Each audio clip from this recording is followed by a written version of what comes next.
क्या जियो हमें गुलाम बना रहा है? बिल्कुल हाँ। आप देख रहे हैं फ्री टू ट्रैप। क्या जियो फ्री वाले मेथड को यूज़ करते हुए आज 2016 से 26 में हमें एक ट्रैप में फंसा रहा है।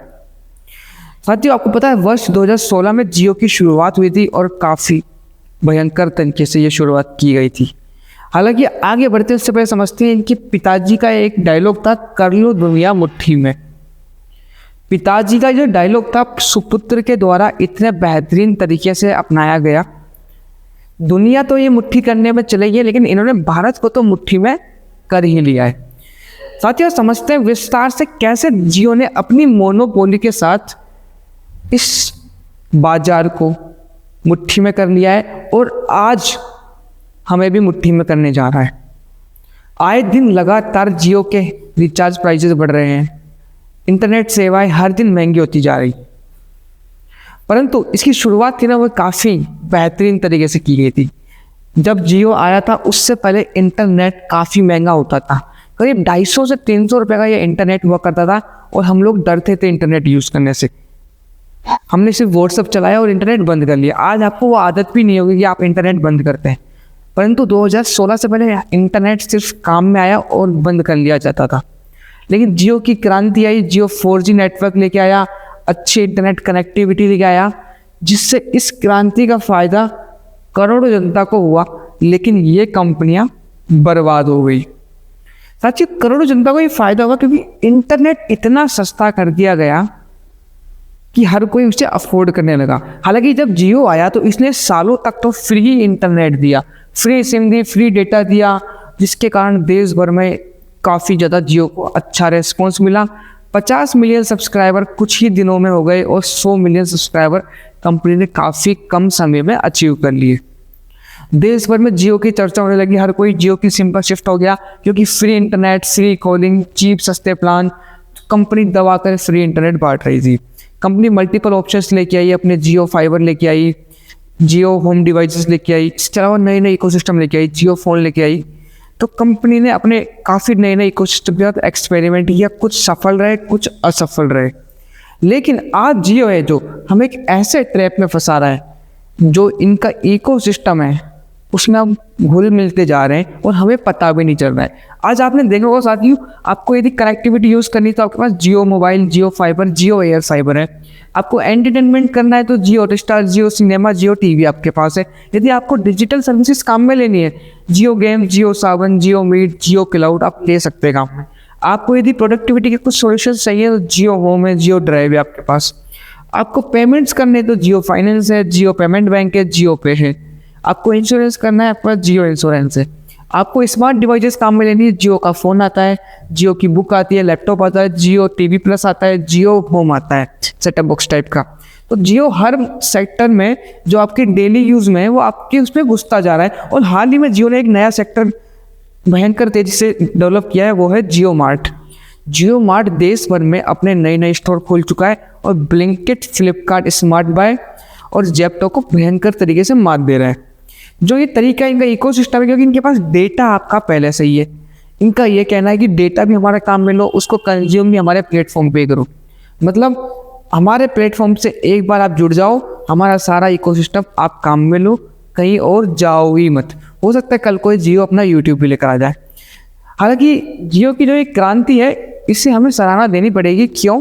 क्योंकि जो ये जितने भी प्लेटफॉर्म स्टार्टअप्स बिल्ड हुए हैं 2016 के बाद हुए, क्योंकि जियो इसमें फर्स्ट मूवर था जिसने मार्केट में पूरी टेंशन को चेंज कर दिया। नहीं तो इससे पहले इंटरनेट काफ़ी कॉस्टली होता था, यह कंपनियां काफ़ी अच्छा पैसा कमा रही थी, लेकिन जब से जियो आया इनका पूरा मार्केट खत्म कर दिया। सिर्फ मार्केट में गिने को चुने 4 प्लेयर बचे, उसमें से एक सरकारी कंपनी BSNL है। वोडाफोन आइडिया और BSNL सर्वाइवल इशू से जूझ रहे हैं।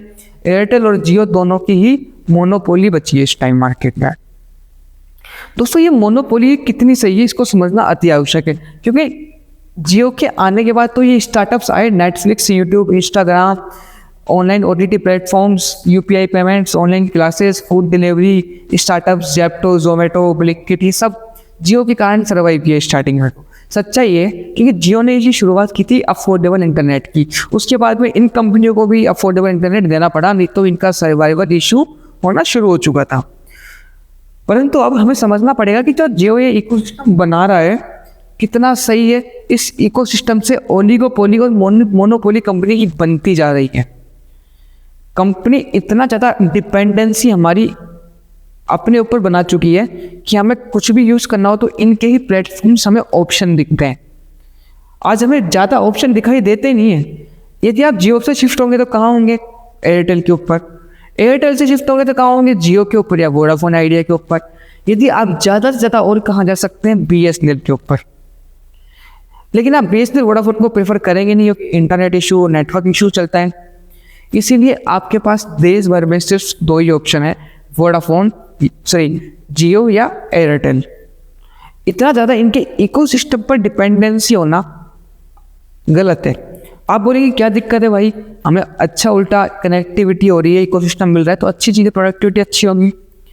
अच्छी चीज़ ये है, परंतु आपको एक बात समझनी होगी कि जितना ये कन्वीनियंस बना रहे हैं ना आपको, उससे आपको मल्टीपल ऑप्शंस चूज करने के मेथड्स कम होते जा रहे हैं। आज यदि आपके पास मल्टीपल ऑप्शंस होते तो ये अपने प्लेटफॉर्म्स पर मल्टीपल रिस्क इश्यूज को आपको ट्रेस नहीं करने पड़ेंगे। आने वाले भविष्य में आपको काफ़ी समस्याएं हो सकती हैं। डेटा लीक से लेकर हर चीज़ का नुकसान उठाया जा सकता है, क्योंकि जो डेटा है तो सब कुछ है और आपका डेटा एक ही कंपनी के पास है। यही कंपनी देख रही है आप खा क्या रहे हैं, आप समझ क्या रहे हैं, आप देख क्या रहे हैं, आप क्या कंज्यूम कर रहे हैं, आप क्या ऑर्डर कर रहे हैं, आप किस टाइप का कंटेंट कंज्यूम करते हैं, आप किस टाइप की चीज़ें पसंद करते हैं, आपकी क्या नापसंद है। तो आपका जो डेटा है ना वो इसी एक कंपनी के पास जा रहा है, क्योंकि पेमेंट भी आप इसी से कर रहे हैं, बैंकिंग सेवाएं भी इसी की ले रहे हैं, शॉपिंग भी इसी से कर रहे हैं, अपना इंश्योरेंस भी इसी से करा रहे हैं, अपना एंटरटेनमेंट भी इसी से कर रहे हैं, अपनी पढ़ाई भी इसी से कर रहे हैं, अपना टीवी भी इसी से कंज्यूम कर रहे हैं, और इन सब का इंटरनेट प्लेटफॉर्म भी आप इसी का ही काम में ले रहे हैं। तो कंप्लीट आपको इन्होंने ट्रैप कर लिया है, समझ रहे हैं, आपको इन्होंने अपने जाल में फंसा लिया है। अब इनके पास आपसे ज़्यादा आपके बारे में पता है कि आपका व्यवहार कैसा है, आप क्या चीज़ें ट्रीट करते हैं। आपने कभी कभी नोटिस किया होगा कि आप साइकिल की बात करते हैं या किसी चीज़ की बात करते हैं तो आपको वैसे ही ऐड आना शुरू हो जाते हैं। ये तो आपका स्टेप 1 का ट्रैप है, जहाँ फंसते हुए दिखते हैं कि आपने जो सोचा, आपने जो बातें की, आपको उसके ऐड आने लगते हैं, क्योंकि ये चाहते हैं कि आपको ज़्यादा से ज़्यादा बेचा जाए। आपको ज़्यादा से ज़्यादा कब बेचा जा सकता है? तब इनकी मार्केटिंग सटीक हो पाएगी। और इनकी मार्केटिंग सटीक कब होगी? जब इनको पता होगा कि आप खा क्या रहे हैं, पहन क्या रहे हैं, सोच क्या रहे हैं, देख क्या रहे हैं। तो साथियों, सरकार को भी इस बात को समझना होगा कि एक कंपनी या एक इकोसिस्टम पर इतनी ज़्यादा डिपेंडेंसी कितनी गलत साबित हो सकती है। हर इंसान के पास मल्टीपल ऑप्शंस होने चाहिए, जिस वजह से उसको इतना ज़्यादा टारगेट करना मुश्किल हो जाता है। साथियों, सरकार को भी इस पर संज्ञान लेना चाहिए और ऐसे मल्टीपल ऑप्शंस को देश भर में तैयार करने चाहिए। हम ये विनती करें, क्योंकि जियो जिस ट्रैप में फंसा रहा है, ये ट्रैप हमें अभी तो अच्छा लग रहा है, बट आने वाले समय में काफ़ी इरिटेटिव लगने वाला है, क्योंकि जियो का जो ट्रैप है ये लगातार हमें स्लो पॉइजन का काम कर रहा है। धीरे धीरे अपने इकोसिस्टम के ट्रैप में फंसाकर हमें कंट्रोल करने का प्रयास किया जा रहा है। आपकी क्या राय है? कमेंट करके जरूर बताएं। मिलते हैं किसी नेक्स्ट वीडियो में। जब तक के लिए नमस्कार, जय हिंद, वंदे मातरम।